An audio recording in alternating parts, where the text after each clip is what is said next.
Company টান্ডে ওইটা কেটে company কোন টান্ডে তো যখন কোম্পানির কাম না থাকে তখন কোম্পানির কি অবস্থা আগের কি অবস্থা তোমার আজকে দেখো মানে একসাথে ধরে কোনো কামই নেই টাসে কোনো কাস্টমার আসে না মেলে কোনো কাস্টমার আসে না কোম্পানি এরকম একটা অবস্থা আছে দাদা কাম নাই না দাদা কাম নাই দাদা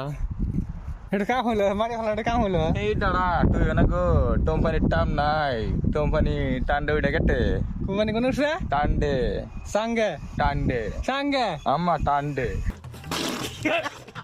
তো এই বান্দর কথা কোম্পানি নাকি সাঙ্গে উঠছে তো সাঙ্গে এখন ওড়ে নাই কিন্তু ওড়ার মতনই মানে একসাথে ধরে কোনো কামই নেই টাসে কোনো কাম নাই মেলে কোনো কাম নাই মানে কাস্টমারে বাড়িতে বসে কি বাল্লাই করে মানে কাস্টমার যখন আসে সব একসাথে আসে তখন কিন্তু আঙ্গের সায়ার বিয়ার মরে তো বর্তমান যে কোম্পানির কাম নাই তারপরে কিন্তু আঙ্গের হাজিরা কামাই নাই হাজিরা কিন্তু চলতে আছে তোমরা আবার ভাইবো না যে হাজিরা বসা থেকে দিব না এটা যেমন দেবো না দরকার করে মালিকের বাল সাফ করাবো বাথরুম সাফ করাবো তারপরে কিন্তু কাম করা হেরা হাজিরা দিব তোমরা আবার সত্যি সত্যি ভাইবো না যে বাল সাফ করাবো এখানে বাড়াই গেছি মানে কাম যদি নাও থাকে তারপরে কিন্তু কাম করাবো তোমরা আবার এখন কোবা যে কোম্পানি যখন কামই নাই তাহলে কি পুকির কাম করাবো তো তোমরা দেখা যাচ্ছি বর্তমান যে কোম্পানির কাম নাই তারপরে আমাদের কি কাম করবার দিছে দেখছো না একটা ফেলাক ধরনের মুসা মানে কাম নাই না জায়গা জায়গায় খালি দল ধরে গল্প করতেছে ফেলা খাইতেছে বিড়ি খাইতেছে আর কত কত শাড়িটা দেখো গাজু লাগা নাও আসে তারপরে বাথরুম যাহেরা সিট কেলে মেরে এইভাবে বসে রয়েছে তো এই দুটা যে দেখতেছো না এই দুটো হচ্ছে মিস্ত্রি একটা হাজির হয়েছে 1500 করে তারপরে কিন্তু তারা ঘাস কাটতেছে মানে কাম না কি করবো সবাই ঘাস কাটবার নিয়ে দিচ্ছে তো দিছে ঘাস কাটবার নিয়ে ঘাস কাটানোর ভিতর ঠন্ডা না এখানে গল্প বেশি চলতেছে তো মোটামুটি বহুত টাইম ঘাস কাটছে আর কাটবার মতো না মানে এই পরিমাণ রোদ তো রোদে মানে পুরো মুখ সুবা নালা জায়গা তো কেরালাতে বা তামিলনাড়ুতে যারা আছে ওরা হবো কি পরিমাণ রোদ ওঠে আগের আসামে কিন্তু বর্তমান পুরো ঠান্ডা কিন্তু কেরালাতে পুরো রোদ বা গরম এখানে কিন্তু ঠান্ডার সিস্টেমই নেই মানে সবসময় গেলে গরমই থাকে।